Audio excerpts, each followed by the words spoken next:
Hello friends, आप लोगों का जो है क्वेश्चन लगातार आ रहा है कि एनआईओएस डीएलएड का क्या हुआ है। मैं अपडेट दे दीजिए। हमने जो है अभी तक आपको 2 दिन से अपडेट नहीं दिया है। कल हमने आपको एनआईओएस के बारे में आपको क्या करना है वो हमने बताया था। तो चलो अभी बताते हैं कि भाई एनआईओएस को लेकर के जो है क्या क्या चीजें चल रही है। एनआईओएस से जो डीएलएड किए हुए बच्चे हैं, आप हमें कॉल कर रहे हो, कॉल करके पूछ रहे हो कि बीपीएससी की तरफ से आपके साथ क्या किया गया है, उसके बारे में भी बात करेंगे। सो फ्रेंड्स, चैनल पर पहली बार विजिट कर रहे हो तो चैनल को सब्सक्राइब कर लेना, बेल आइकन को हिट कर देना, जिससे कि हर अपडेट जो आप लोगों के लिए जरूरी है आपसे छूटे ना। देखो भाई, एनआईओस को लेकर के क्या चीजें हो रही है, कुछ खास जो है चेंजेस नहीं हुए थे, इसीलिए हमने नहीं बताया था। लेकिन अभी फिलहाल जो चीजें हुई हैं वो आप लोगों के जानने का पूरा हक है। अब मुलाकात की जा रही है कपिल सिब्बल से। कपिल सिब्बल से मुलाकात इसलिए हो रही है ताकि वो एनआईओएस से डीएलएड किए हुए बच्चों के पक्ष में अपनी बातों को रखे।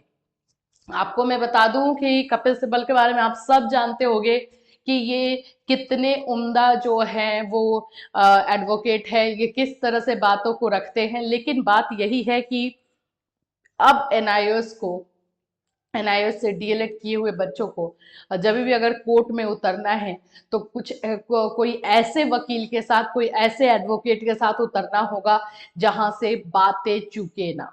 क्योंकि देखो, बात यही हो गई है कि जो लीगली टर्म है उसमें कहीं ना कहीं सुप्रीम कोर्ट का फैसला आ जाने की वजह से एक क्वेश्चन मार्क दिखाई दे रहा है। और जो क्लियर रास्ता दिखाई दे रहा है वो यही है कि एमएचआरडी की तरफ से लेटर जाए और एनसीटी जो है जो रिकॉग्निशन लेटर दिया गया है 22 सितंबर को, उसको जो है गैजेट में शामिल करवाए या फिर गैजेट निकाले। यही रास्ता क्लियर दिख रहा है, लेकिन इसमें भी अभी कुछ होता हुआ नजर नहीं आ रहा है। कल की बात अगर करते हैं तो जो पप्पू सर हैं वो उन्होंने जाकर के कपिल सिब्बल से मुलाकात करने की कोशिश की है, वहां पर अपनी बातों को रखने की कोशिश की है। लेकिन आपको ये बता दिया जाए कि इसका क्या फायदा हो सकता है। तो फायदा तो होगा, लेकिन तब जब कि एनसीटी गैजेट में जो है इन चीजों को शामिल करे। क्योंकि बहुत सारी चीजों के ऊपर जो है एनआईओएस से डीएलएड करने वाले बच्चों की जो क्वालिफिकेशन है उसमें जरूरत है ना। तो उसके लिए ये मुलाकात सही है। बट जो मेन अभी मकसद दिखाई दे रहा है वो गैजेट वाला ही मकसद दिखाई दे रहा है कि गैजेट में किसी भी तरीके से एनसीटी के रिकॉग्निशन लेटर को शामिल करवाना है। अब बात कर लेते हैं कि इन्होंने जो है ये कपिल सिब्बल फीस कितना लेते हैं। फीस इनका जो है काफी हाई चार्ज होता है। अगर हम बात करें सुप्रीम कोर्ट और हाई कोर्ट की तो उसमें लेकर के आपको बता रही हूं मैं, सुप्रीम कोर्ट में एक बार पेश होने के लिए कम से कम 8 से 15 लाख तक चार्ज करते हैं। और अभी और ज्यादा बढ़ गया है। प्रति सुनवाई के लिए जो है 20 से 25 लाख, ये 2015 का डेटा है बाबू, 20 से 25 लाख जो है कर चुके हैं, जो कहीं कहीं 27-28 लाख भी हो जाता है एक सुनवाई की। तो इतना ज्यादा जो है इनका पैसे का डिमांड रहता है। लेकिन अब मेन है कि हमें जो है क्वालिटी चाहिए, कि हमें इस जो दुविधा में फंसाया गया है यहां से निकाला जा सके। आज मुझे जो है एक बीपीएससी की छात्रा का कॉल आया। उन्होंने हम मुझसे पूछा और बहुत रो रही थी वो। उन्होंने मुझे सिर्फ ये कहा कि मैम मेरा बीपीएससी में सिलेक्शन हो गया था, जब लेकिन फिर से रिवाइज जो रिजल्ट जारी किया गया उसमें से मेरा नाम हटा दिया गया। मैंने पूछा क्यों, जब आपका सिलेक्शन हो गया था तो नाम क्यों हटाया गया। तो बोले क्योंकि मैम मैं एनआईओएस से मैंने डीएलएड किया है। और फिर इतना बोल करके वो फूट फूट करके रोने लगी। बोली मैम मेरा अच्छा मार्क्स था, लेकिन एनआईओएस से डीएलएड होने की वजह से मुझे नौकरी नहीं मिल पाएगी, आगे क्या हो सकता है वो बताइए। देखो, अभी मेरी बात किए हुए 2 से 3 घंटा ही हुआ है, ज्यादा टाइम नहीं हुआ। लेकिन जब ये बात सुन करके सोचो कि मतलब मुझे सुनकर के इतना बुरा लग रहा है, जिस बच्चे के साथ ऐसा हो रहा है। क्या सरकार कुछ नहीं समझ रही है। इससे अच्छा तो हमें वो टाइम लग रहा है, वैदिक एरा लग रहा है, जब बुद्धिस्ट एजुकेशन लग रहा है, जब सरकार का कोई इंटरफेरेंस जो है एजुकेशन में नहीं हुआ करता था। लग रहा है कि वही टाइम एक तरह से जो है सही था, जिसमें कि खुद से एजुकेशन दिया जाता था और सरकार बाहर से हेल्प कर रही थी।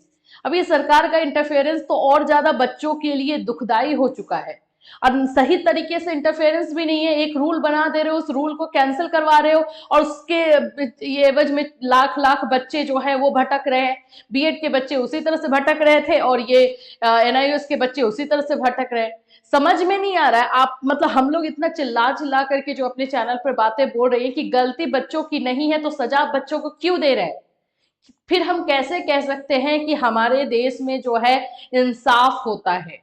ये इंसाफ तो नहीं दिख रहा है। मर्डर तो किसी और ने किया है, आप फंसा तो कोई और को रहे हो। जो वहां पे मौजूद था, जिसने देखा, वही जो है कातिल हो गया है, और जिसने मर्डर किया वो निकल लिया, उसको आप पकड़ने भी नहीं जा रहे, उसको आप कुछ भी नहीं बोल रहे हो। मतलब मैं 2 दिन से थोड़ा सा अपसेट भी हो गई थी इन सारी चीजों से। और आप देख ही रहे हो कि अंदरूनी क्या चल रहा है। यहाँ पे मिल करके लड़ाई करके जो है इसका रिजल्ट निकालना है। हम डायरेक्टली बच्चों से जुड़े हुए हैं, और जब इस तरह से कॉल या इस तरह से मैसेज आता है तो हम खुद भावुक हो जाते हैं। हम क्या करें, हम भी सोच रहे हैं कि हम क्या इसमें मदद कर सकते हैं, कैसे कर सकते हैं। आप लोग को लग रहा होगा कि हम लोग सिर्फ आ रहे हैं व्यूज के लिए, बना दे रहे हैं, नहीं। लिटरली मैं आपको सच में बता रही हूँ, हम लोग आप लोगों से, वो जब आप लोग का कॉल मैसेज आता है तो वो एकदम दिल रो देता है। हम अपने लेवल से काम कर रहे हैं कि ऐसे ऐसे मीडिया हाउसेस को हम अप्रोच करें जिससे कि बातों को रखा जा सके। बट अभी कहीं से भी कुछ पॉजिटिव रिस्पॉन्स नहीं निकला है। हम लगातार कोशिश में हैं, इस बात को यहाँ पे नहीं छोड़ेंगे। गलती बच्चों की नहीं है, और आपकी एक लापरवाही की वजह से बच्चे भुगत रहे हैं। बताओ कि बीपीएससी, केवीएस, इतने अच्छे अच्छे जगह पे सिलेक्शन होने के बाद उनका जो है जॉब नहीं हो पाया, इसका कौन रिस्पॉन्सिबल है? आप तो चेयर पे बैठ करके अपना एक लेटर लिख रहे हो, साइन मार दे रहे हो। नहीं जा सकते इस सब चीजों में। लेकिन अभी फिलहाल के लिए अपडेट यही है कि कपिल सिब्बल जी से बात चल रही है, और दिल्ली से अभी एजुकेशन मिनिस्टर से मुलाकात नहीं हो पाई है। एजुकेशन मिनिस्टर भी इसमें सुनने के लिए तैयार नहीं है।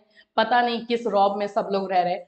बनाते हम ही हैं, चुनते हम ही हैं, लेकिन हमारी ही बातों को सुना नहीं जाता है। आज थोड़ा सा मैं हार्श वर्ड यूज कर रही हूँ, लेकिन लिटरली उस लड़की से बात करके मुझे भी बहुत ज्यादा बुरा लगा है, बस इसलिए। इससे रिलेटेड कोई अपडेट होगा जो आप लोग के लिए जानना जरूरी है, तो आप लोग जानते हो कि आपको ये चैनल जरूर वो इन्फॉर्मेशन ला करके देगा। Till then take care everyone.